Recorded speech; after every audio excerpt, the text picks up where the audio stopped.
and the female with a nigga. If you really want some quality motherfuckers, you got to be qualified. Yeah, you get a bitch off the corner around the street that work at Subway and on Walmart. Not that anything's wrong with that, but when you fuck with somebody that's not a certain status in life and you're struggling, yeah, you can fall in love and strive hard to achieve shit. My goal is to prevent people from getting into that situation. Man, brother TK, I want to ask you about. I heard you on Vlad TV.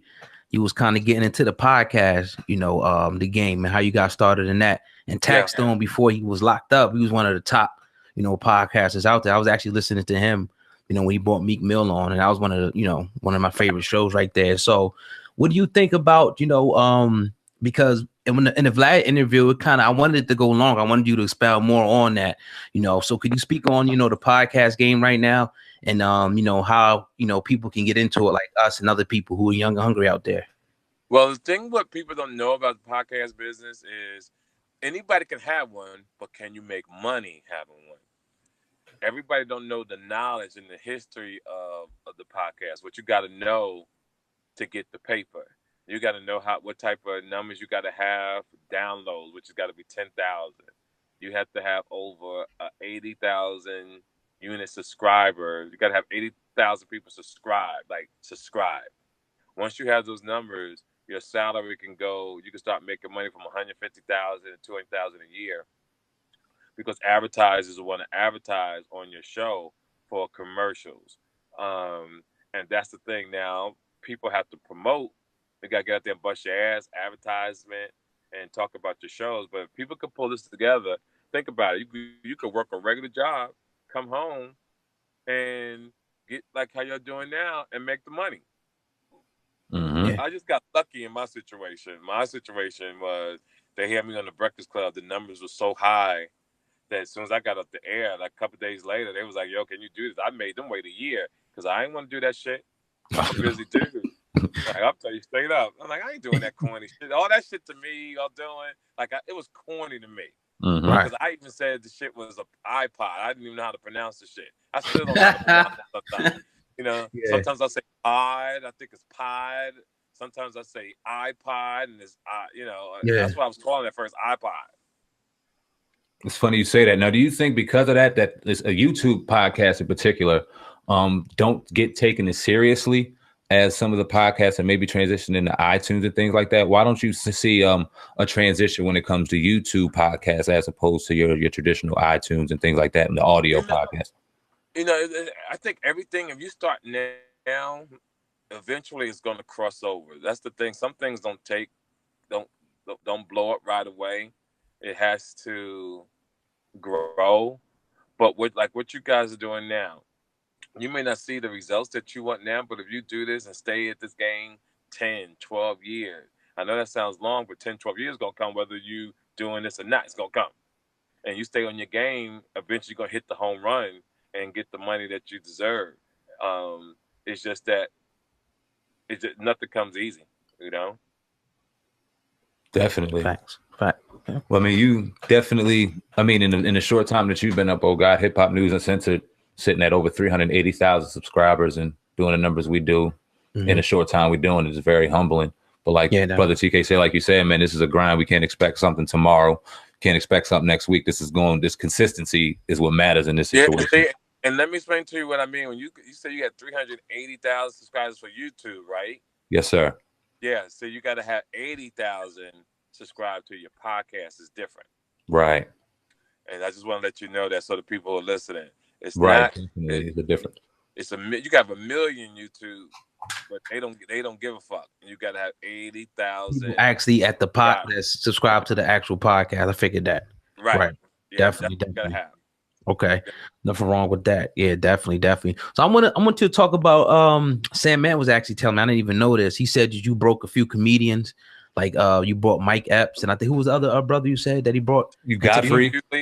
You broke Godfrey and Godfrey. Listen line. D.L. Hughley and J.J. Williams. Oh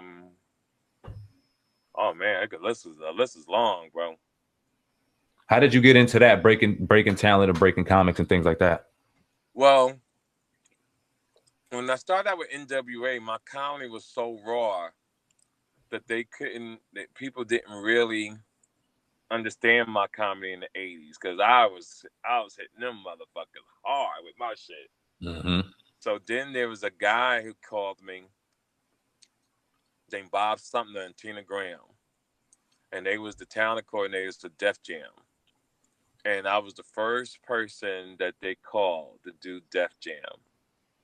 And I turned it down. I turned it down because at that time in 91, I also had a special coming out called Mo Funny.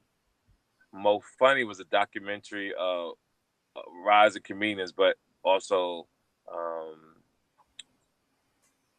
comedians who was already official. Miles Mabley, Richard Pryor, I was the next voice of reason for that particular clip.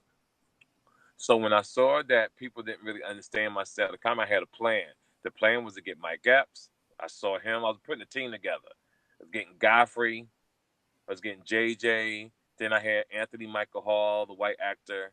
I had John Leguizamo. I had Sandra Bullock. Now, with all these people, there's two other guys that was with me, Tommy Testero and David Klingman. They was two white guys. I was a black guy, but I was a street hustler. So I was catching cases, getting money, and all that kind of shit. So I had to stay quiet on my journey through that time, so I wouldn't embarrass the company, because I was still trying to find myself. I guess I look back now, I'm quite sure that's what it was, and so I was just putting people together. But then everybody had their own agenda. I had to let Mike Epps go because he had a little situation, personal demons that he was dealing with. Michael Hall wasn't taking things real seriously. Sandra Bullock had got real good, and I was making a lot of money with her. But then when her mom died, it changed everything because her father got in her ear, wanted to manage her. He felt like he could do a better job. Then we had to sue her for the rest of our money because we had 3 other movies I think was coming out after that. And then the rest is history. So Tommy Chester, my other partner, he passed away this year. David Klingman is still alive. So then I just started to really focus on me and doing more stand-up. And again, social media is what brought everybody to find me. Because I've been around a long time.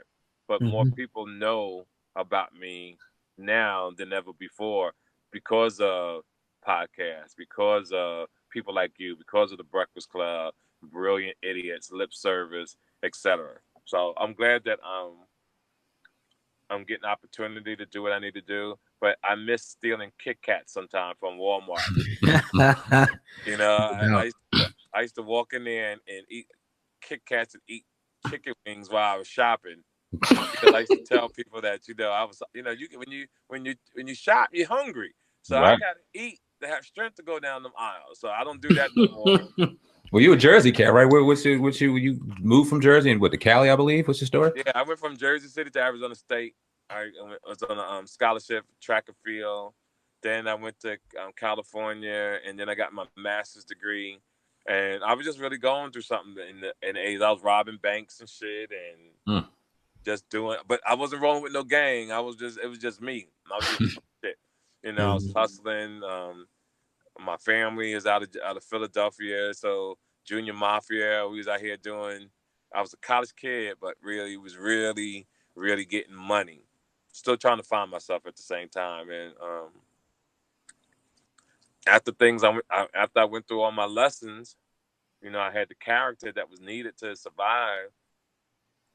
And people used to always not hate on my name because I was still a talented comedian. So when you're a talented comedian, people always go throw shade on your name, like, yo, he did this, he did that.